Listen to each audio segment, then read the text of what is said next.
2025-26ನೇ ಸಾಲಿನ ಮುಖ್ಯಮಂತ್ರಿ ಪದಕ ಘೋಷಣೆಯಾಗಿದ್ದು, ಬಂಟ್ವಾಳ ನಗರ ಪೊಲೀಸ್ ಠಾಣೆಯ ಗುಪ್ತವಾರ್ತೆ ವಿಭಾಗದ ಇಶಾದ್ ಪಡಂಗಡಿ ಅವರು ಆಯ್ಕೆಯಾಗಿದ್ದಾರೆ.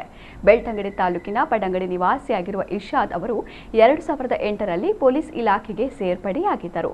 ಬಳಿಕ ಮಂಗಳೂರು ವಿಶೇಷ ಘಟಕ, ಉಪ್ಪಿನಂಗಡಿ ಠಾಣೆ, ಬಂಟ್ವಾಳ ಪೊಲೀಸ್ ಠಾಣೆಯಲ್ಲಿ ಕರ್ತವ್ಯ ನಿರ್ವಹಿಸಿದ ಇವರು ಅನೇಕ ಕೊಲೆ ಪ್ರಕರಣಗಳ ಪತ್ತೆ, ದರೋಡೆ, ಮನೆಗಳ್ಳತನ, ಗಾಂಜಾ ಹಾಗೂ ಕೋಟಾ ನೋಟು ಪ್ರಕರಣಗಳನ್ನು ಭೇದಿಸುವಲ್ಲಿ ಪ್ರಮುಖ ಪಾತ್ರ ವಹಿಸಿದ್ದಾರೆ. ಪೊಲೀಸ್ ಇಲಾಖೆಯ ಸಾಧನೆ ಗುರುತಿಸಿ ಇವರಿಗೆ ಮುಖ್ಯಮಂತ್ರಿ ಪದಕ ನೀಡಲಾಗಿದೆ.